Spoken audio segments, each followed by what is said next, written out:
Début de la alt season la semaine prochaine pour les cryptos, les gars. Bon, ok, j'avoue, c'est un titre un peu tepu à clic, mais j'ai quand même quelque chose d'important à vous montrer que je trouve très sympathique, que j'utilise depuis longtemps. Et souvent, ça fait des petits résultats sympas. Bien évidemment, on va parler de la clôture monthly, c'était hier soir, et franchement, elle n'est pas folichonne. On va parler de tout ce qui s'est passé autour de la Fed et plein d'autres petites choses. J'espère que vous êtes prêts. C'est parti ce matin. Le BTC, il est à 63 800 $, il perd quasiment 3%. C'est pareil pour Ether, 3165 $. Évidemment, c'est rouge dans tous les sens, on se fait complètement défoncer. La dernière fois qu'on a eu un petit flippening entre Sol et BNB, bah pareil, on avait connu une belle correction. En tout cas, XRP, Missile Sol, ils perdent entre 6,5 et 7%. Le reste de la map, on perd environ 3% un peu partout. On a quand même CAS qui est dans le vert, 3,6%. On a XLM qui perd aussi 6%, mais il est souvent corrélé à notre ami XRP, MNT, Mint, pour le coup, Mantle, pardon, je crois qu'il de mémoire, donc il perd 7%. Et quand on arrive en bas du top 50, c'est notre ami WIF qui se fait défoncer, qui perd 10% ce matin. Les gars, du côté du daily du BTC, on se retrouve du côté de BitGet parce que c'est très intéressant. On est en train de le faire en direct live. Regardez, on est en train de tester les 0,38,2 et pourquoi c'est hyper important, les gars. Et je vous le dis là, le price action il est vraiment dégueulasse. Je pense qu'on a trouvé notre dernière 5 et qu'on se fait pas mal rejeter. Regardez, c'est qu'on a les 0,38,2 qui sont ici. Et pour tous ceux qui font un petit peu de Fibonacci, vous le savez, quand on perd les 0,38,2, on se retrouve directement entre les 0, en général au 0,618. Enfin, on va au 0,618, donc la clôture de aujourd'hui, les gars, en bougie pleine sera très importante. En plus, il y a plein de petits stops du coup qui traîne entre ces trois mèches, hein, vous voyez, donc c'est juste en dessous des hop 63 158 $, et vous avez la petite mèche ici pour ceux qui ont été un peu plus safe sur leur stop qui se situe au 62 200, donc pas très très beau ce qu'on est en train de voir ce matin. Donc les gars, je vous invite à la plus grande prudence quand on va sur le monthly du BTC. Pour le coup, bah, la clôture, la bougie de clôture, bah, c'est celle qui est juste là, celle ici, hop. Et franchement, elle est pas folichonne, hein. C'est pas très très beau ce qu'on est, ce qu'on a fait là sur cette bougie. On aurait pu faire des figures assez sympathiques, ça n'a pas été le cas. Donc grande méfiance. Grande méfiance, ça ressemble presque à une bougie d'indécision. Bon, après, le mois vient à peine de commencer, mais on est déjà en train de titiller des niveaux. Ce qui est intéressant de noter, c'est que le mois dernier, donc le mois de juillet, pour le coup, on a été chercher parfaitement la Tenkan. Donc ça, c'est vraiment très très propre de voir à quel point ça fonctionne bien aussi sur du monthly. Donc les gars, grande prudence, mais là, ouais, la clôture, elle a pas été terrible, terrible. Donc pourquoi on pourrait tout simplement avoir la alt season la semaine dernière, la semaine prochaine, pardon. Donc vous voyez, on a une grosse confluence juste là. On va revenir sur à quoi ça représente. Hop, on va passer en weekly. Regardez, c'est tout simplement une énorme trendline, la grande bleue là que vous avez juste ici, qui date même de, hop, on va redescendre en 2018, qui a annoncé à chaque fois les débuts des alt season. Vous voyez juste ici quand on a la Bitcoin dominance qui a chuté fortement alt season. Là, on peut revenir en 2021. C'est à partir de là qu'on a eu la grosse all season, vous voyez juste là. Et d'ailleurs, il y avait pas mal de petites, de petites confluences. Et c'est toute cette zone qu'on va retrouver juste là, avec donc cette grosse trendline, je vous ai montré, qui date de 2018, la bleue. Vous avez la droite de tendance qui date de 2018. Celle-ci, c'était je vais recommencer.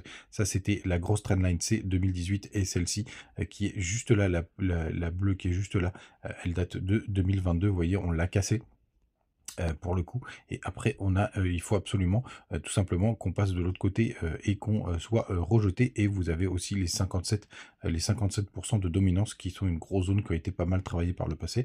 Une première fois juste là, c'était en mars, et puis là plusieurs fois sur l'année 2020, etc.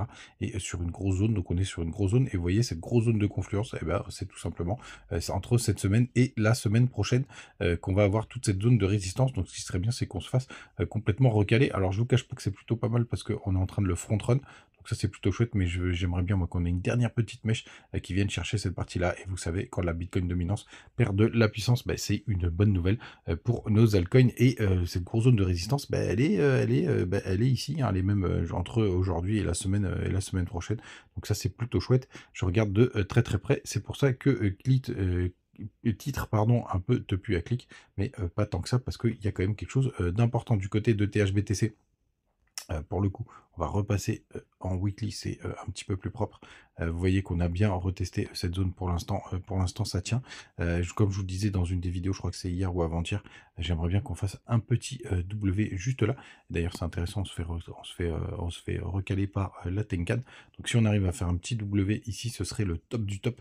Le top du top pour partir loin, loin. Et je suis toujours dans mon trade, même si je vous cache pas, là j'ai placé mes stops parce que je trouve qu'on est en train quand même pas mal de se dégrader et je serais pas surpris quand même qu'on aille rechercher les 60 000 dollars pour les prochains jours. Du côté de la heatmap, en plus, regardez-moi tous ces ordres qu'il y a juste là. On commence à les grappiller. C'est les fameuses mèches dont je vous parlais juste avant. Et regardez, il y a quand même un petit milliard et pas mal de sous à aller chercher. Et il n'y a pas grand-chose en plus qui s'est positionné au nord. Donc je serais pas surpris quand même qu'on aille gratter dans cette liquidité. Malheureusement, surtout que les funding, pour le coup, ils sont repassés dans la neutralité et en général quand on est dans cette neutralité, bah, c'est plutôt bearish. Donc les gars, grande méfiance. Je pense malheureusement que c'est pas très très beau ce qui nous attend pour les prochains jours. Quoi dire de plus? Bien évidemment, c'est tout ce qui s'est passé hier du côté de la Fed. Donc Jérôme Powell, il a quand même dit qu'il a quand même dit qu'il voulait absolument qu'on se rapproche des 2%, tout simplement pour envisager la baisse des taux. Il y a quelques news qui sont passées derrière pour dire que c'était sur la table, qu'il envisageait de le mettre sur la table pour le mois de septembre. Je serais quand même un petit peu surpris qu'on ait cette baisse des taux en septembre, même si le marché prévoit plutôt l'inverse. Ça voudrait dire que je ne serais pas d'accord avec les analystes, mais j'assume complètement. Et puis, comme je vous l'ai dit, pour moi, le plus important, c'est le faire le plus tard possible, puisque je vous avais montré dans une vidéo que l'inversion des taux, bah, c'est pas forcément une très très bonne nouvelle pour le coup. Et pour moi, c'est plutôt assez bearish. En tout cas, il a été rien de dramatique du côté de ce que nous a dit Jérôme Powell, mais par contre, on n'entrevoit pas forcément une grosse ouverture sur une baisse des taux. Et d'ailleurs, n'hésitez pas à aller voir sur Forex Factory, vous avez les trucs en direct live, vous voyez, là il s'est publié en direct live, donc c'est plutôt un site internet qui est plutôt pratique pour continuer. Mais d'abord, n'oubliez pas, vous avez les liens vers BitGet, BingX, Mexe et Bitmart si vous voulez vous amuser à faire un petit peu de trading, mais surtout faites attention en ce moment parce que c'est quand même un sacré bordel. Moi je suis toujours dans mon... Attends, ça c'est autre chose que je voulais vous montrer. Juste après. Moi, je suis toujours dans mon trade ETH face à BTC. Hop, non, ETH tout court, pardon. Hop, il est où? Il est là. Donc là, vous voyez, ça commence à pas mal se dégrader. J'ai monté les stops, hein. Pour le coup, il est quasiment à break-even avec un petit peu au-dessus là pour couvrir les frais. Mais je pense malheureusement que je vais me faire sortir. Je suis rentré hier sur ENA parce que les fundings sont hyper négatifs et qu'on était sur quelque chose d'assez sympathique. Alors on se fait pas mal recaler, je crois que je suis repassé en négatif là ce matin. Vous voyez juste là, on est quand même sur une grosse zone de support, donc je ne serais pas surpris qu'on fasse quelque chose d'assez sympa malgré la correction sur ENA. Mais attention les gars, à prendre avec des grosses pincettes. Hier, on m'a demandé du côté de TikTok de parler de TAO. Donc on va aller essayer d'aller chercher hop TAO, hop, on va passer sur du weekly. Regardez, le TAO, c'est vraiment très très propre ce qu'on a fait. On a été chercher deux fois les 0,78,6, une première fois ici, enfin c'était avant le pump, donc on peut pas considérer que c'était juste là, mais on voit qu'il y a un très très gros support aux alentours des, juste un peu au-dessus des 200 dollars. Moi c'est à peu près là où je suis d'ailleurs rentré en spot. Donc pour le coup du côté de notre ami TAO, c'est plutôt pas mal. Alors, attention à pas faire cette énorme figure épaule, tête, épaule, juste là, parce que sinon ça nous ramènerait vraiment à la cave aux 80 dollars. Donc ça va quand même pas mal dépendre de ce qui se passe du côté du BTC, tout simplement.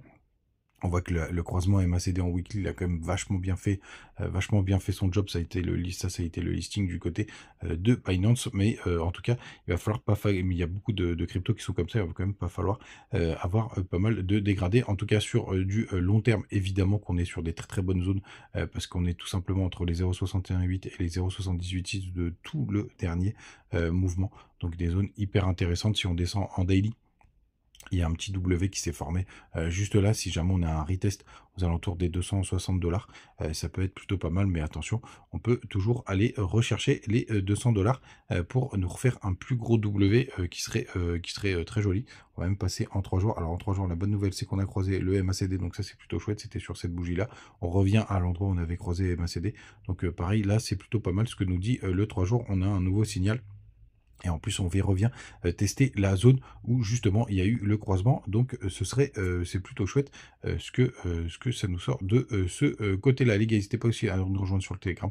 Pareil, on partage nos petites news, tout ce qu'on fait de notre côté. Vous savez tout, les gars. Et on espère qu'il y aura bien cette petite all season la semaine prochaine. Passez une très bonne journée. Ciao.